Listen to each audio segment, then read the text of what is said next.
ఈ జామ చెట్టు చూడండి పడిపోయింది. అది ఆల్మోస్ట్ బర్రె తగిలి పడిపోయిందా లేదా గ్రాస్ కటింగ్ మిషన్ తగిలి పడిపోయిందా, ముందే కొంచెం డ్యామేజ్ ఉండేనండి. మొత్తానికైతే ఇప్పుడు నేల కొరిగింది, లైట్గా కొంచెం అంటూ ఉందండి. ఇప్పుడు దాన్ని రిపేర్ చేద్దాం మనం. మీరు సబ్స్క్రైబర్ అయి ఉంటే చనిపోతున్న చెట్లను బతికించడం కూడా నేర్చుకొని ఉంటారు. మీరు సబ్స్క్రైబర్ కాకపోయి ఉంటే please subscribe to Miyapur farms. ఈ చెట్టును రిపేర్ చేసి బతికిద్దాం.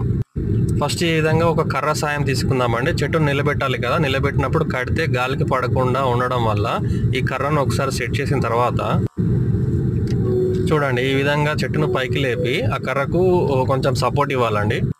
కింద కొంచెం భూమిలో కొంచెమే అంటుందండి. ఇంకో కర్రను కూడా సపోర్ట్ చేద్దాం, ఎందుకంటే గాలికి అటు ఇటు ఊగినప్పుడు మళ్ళీ వేరు వ్యవస్థ దెబ్బతింటుంది.